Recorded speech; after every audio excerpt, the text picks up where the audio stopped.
Hello, I'm Joanna Green, and on this edition of MTA's Commuter Connections, we've got an update on the Central Maryland Red Line Transit Project. There are a few service improvements scheduled for light rail, which will impact your commute. We'll also have information and answers on your customer questions in our Ask the MTA segment, all ahead on MTA's Commuter Connections.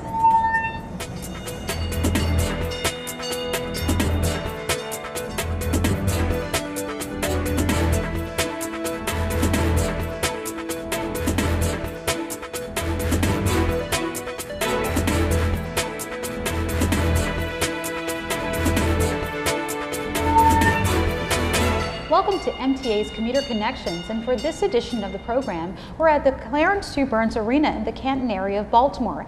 Here, the proposed Red Line system will operate and provide enhanced travel options for the residents, business employees, patrons, and other commuters who utilize the Red Line service for the travel to destinations all along this line. Tamika Govan, MTA Red Line Community Outreach Coordinator, joins us with an update on this future service. Hi, welcome to Commuter Connections. Joanna. Thank you for having me. You have been a busy little bee around town. You're sharing information about the Red Line. So tell us, what is the Red Line? Because trust me, there are folks out there who've heard the buzz, but they don't know exactly what the Red Line's supposed to be.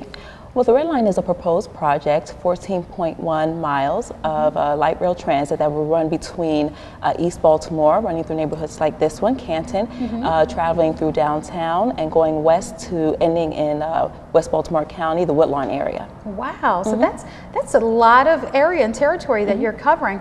How did this whole Red Line idea come to be? What was the impetus behind the whole thing? Well, the Red Line comes out of the 2002 Baltimore Regional Rail System Plan, and it was named as a priority project because it does traverse the east-west corridor that is highly traveled. And so that was where the Red Line was named, again, as a priority project for the region. So there was extensive study. People went out and they kind of determined that this is something that's definitely needed for the region. There was an extensive study to make that determination, yes. I think that's comforting for folks. Now, how many stops are planned along that route? Well, there are 19 stations, and again, stemming all the way east, Bayview, Highlandtown, here in Canton, and again, going through downtown, we have stations there in West Baltimore community, Harlem Park, West Baltimore Mark, and again, going further west into the West Baltimore County area with stations at SSA, CMS, and there's going to be an I-70 park and ride, but that's a few of the 19 stations that I've just named. That sounds amazing. So they're going to be connecting not only to places of work, but will it be connecting to existing transit locations? The Red Line will be connecting, as you mentioned, to existing places of work. Wow. I mentioned CMS and SSA. Yeah. East, there's Johns Hopkins Bayview campus. In the downtown area, it will connect with the light rail. It will also connect with the metro. That's good to know. And it will connect to our commuter rail, the MARC rail. So are there any similarities? Because I think there's a concern, there really is, that how similar is the new proposed Red Line to the old light rail? Because you know that it doesn't move very fast, and I mean, I love it, it works, but are there similarities between the two? The Red Line is going to be a different system. The vehicle is new, is sleek, is comparable to what we see in some of the latest projects around the country. It's more quiet. It's I mentioned sleek, so it's better for integrating into communities because it's a smaller type of vehicle. It has low floor boarding, so you walk right onto the vehicle instead of boarding, going up steps. And when you say low floor boarding, again, and people need to understand that right now the current light rail system, you can only access to get in if you're, for instance, an ADA client. You have to go up a ramp and mount it through the front, but this actually pulls up and you are at station level to go right on. Exactly, so you're stepping right onto the train, no steps, and that makes it easy for ADA reasons. There's not the block that is in existing light rail. That's important. That separates the pedestrian from the ADA wheelchairs, etc. So that's a very important distinction. So where are you in the project? Because a lot of folks, they're listening, they're hearing, it's coming, it's coming. Where are you at this current phase in getting the Red Line out and operational? Right now we're in the preliminary engineering phase, and this phase follows the many studies and analysis and public hearings that were done around the DEIS phase, the alternatives analysis.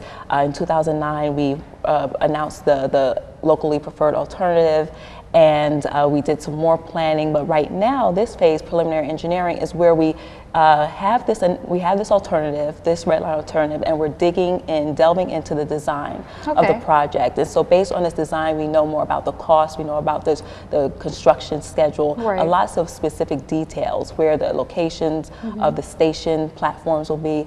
That's what comes out of this important phase. It really is. So will the public, because that's the thing, they're like, okay, well, yeah, I gave my opinion, so do I still have a say-so in what happens? Are there opportunities for the communities that are impacted by this decision to still continue to engage you guys?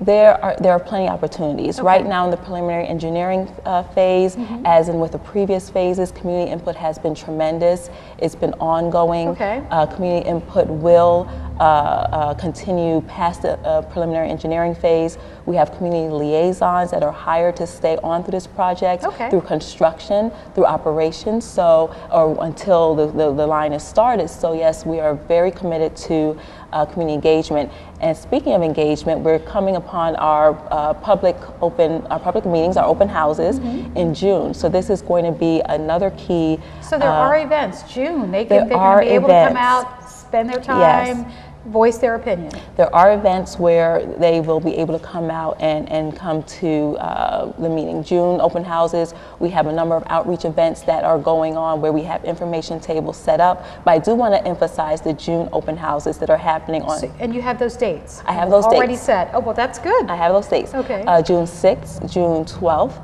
I skipped one, June 9th, June 12th, and June 16th. That's great. So those 4 dates, and if I could tell you a little bit about the open houses, they give the community an opportunity to see the line from end to end. Like I mentioned, we are in preliminary engineering. Most people only see their phase of it, and they don't know how it's not end to end. Exactly. So there is an opportunity to come out and to see some of the modifications that have been made to the project since the locally preferred alternative was announced in 2009. There's been a lot of work from the team, from communities that have given input.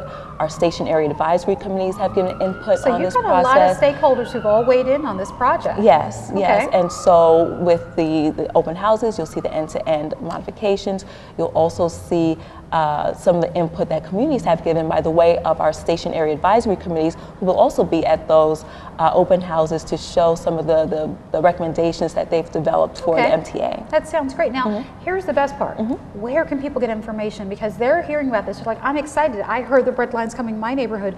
Who do I call, or where's the website for me to get information? So let's tell folks, where do they need to go? Sure. BaltimoreRedline.com or www.baltimoreredline.com is our website.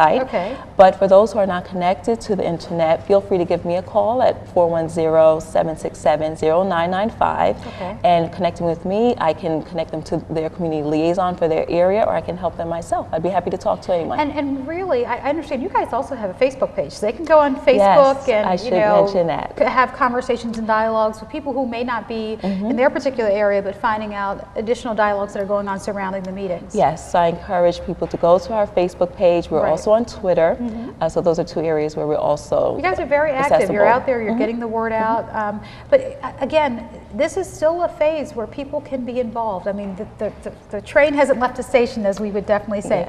There's still opportunities to get input, to find out how it's going to impact you, and also there are business opportunities surrounding the red line, if I'm not correct. Yes, we do have a workforce development task force that is looking at developing a policy, or is working on, I should say, not looking at, but actively working on a policy for workforce development. And there's also the consideration of how to involve businesses as well. So this task force is working to do that and create a program that would give the residents and businesses in this area an opportunity to be involved in the project and in an economic way.